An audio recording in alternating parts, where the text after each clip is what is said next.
Okay everyone, welcome to Runcorn Salt. The layout, as you've probably read in the magazine, is now, probably 99% complete. You can never say a layout is entirely complete, but this is a bit of an overview of the second board, which probably didn't see much of in the article because there isn't an awful lot of variation going on at the moment, but the next issue of the magazine will feature a little bit of enhancement on this area of the landscape. I wanted this to be sort of a bit like an abandoned builder's yard.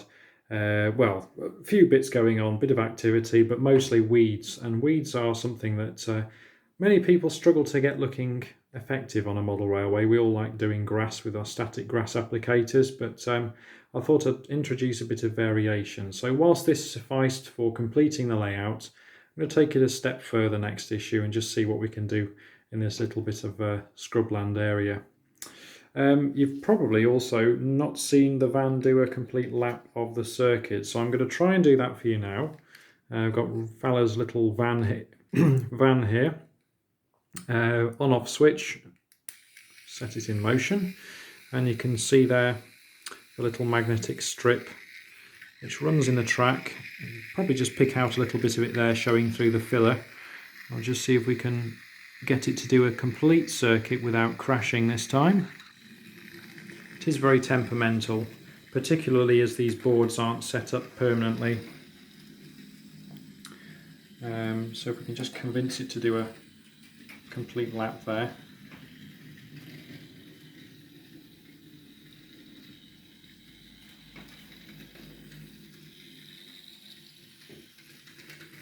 This is actually the trickiest bit of the circuit, trying to get it across there efficiently without, and this loop here as well needs a bit of refining.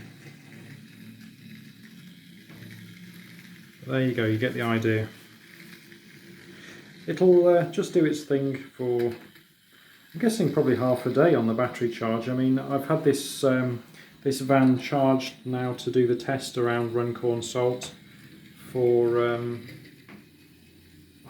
couple of months now, and I've never needed to charge it. I don't leave it running that long, but there you go. White van man doing his thing. It is to HO scale, so there might be a scheme later on in the year to try and convert this chassis to something that resembles 00 scale. Not quite sure what yet, although I do have some kits from RT Models to construct. I think a lot of the difficulty is going to be in getting this articulation correct and that steering alignment, because it's a very sharp radius curve that these things can go around. I mean, the inside of it, it's just really, when you boil it down, it comes down to a motor and a battery and an on-off switch inside. But this is going to be the tricky bit to replicate, because if you put a wider body shell on this, you're still going to have a narrow wheelbase. So I need to conjure up a plan. Perhaps some of you have already done this. If so, we'd like to hear from you. Just drop me a line or drop us an email at brm@warnersgroup.co.uk. Let us know how you did it. Anyway, there you go. That's a van for the layout. There will be others. We'll probably figure out something so there's a few of them going around at any one particular time. In the article, you've probably seen some of this fencing going on. Now, this bit of the layout I'm quite pleased with. I think it's turned out okay.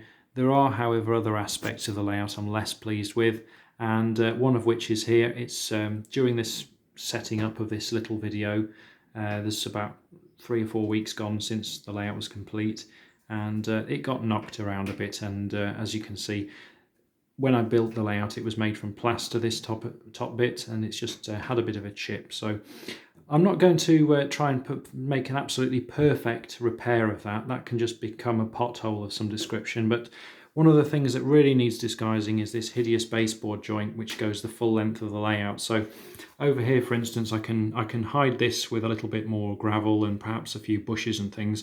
I wanted this to be sort of a bit of a footpath that leads to somewhere on the site. But this becomes a little bit harder to hide, particularly because it's on the junction there. So yeah, I'm not sure quite what to do yet, but I think for the purposes of exhibiting the layout, if we take this to a show someday, we'll need to figure out something to perhaps stuff down there or disguise it one manner or another. Another area that I wasn't quite happy with was the presentation of the layout, and that's where I've tried to fill and sand a few bits of holes and things that I'd noticed showing through the grey paint, so that'll all get repainted and finished nicely for the layout. And I suppose another aspect that you haven't seen of the layout working are the point motors from our control panel that was constructed. So I suppose I can flick a point and there we go, demonstrate for you. Or not. A lot of these are gunged up with, oh sorry, wrong one, that would be why. Let's try this one here. A lot of these are gunged up with paint, so you can see they don't necessarily click as smoothly as they should do. A bit of use like that and they'll soon come to life. Some of the small details I've added to the side, which you've probably read in the article, are these little cosmetic fish plates. And whilst they are difficult to see with the camera, I have to admit they're also difficult to see with the naked eye, which does question why I bothered with them. But I just think, you know, certain aspects like there you can see them. It's more for when you're taking pictures on a layout, for photography. I think they just, when you get that sort of line side look, you know, they look a little more realistic, I think. But yeah, all in all, quite pleased with the way the layout's turned out. Of course, it's going to be a test bed for many more articles to come. There's lots of detail to add in the yard, I know, over there, for instance, where we've got these barriers. One part of me says, why don't we, you know, animate them and do something interesting there. Lights to add in the building, perhaps. Who knows, office chairs, etc. And of course, we've got a car park here to fill with vehicles. So lots of weathering to go on there. Anyway, that's a brief tour of Runcorn Salt. You'll be able to read more about how we enhanced this in the next issue of the magazine.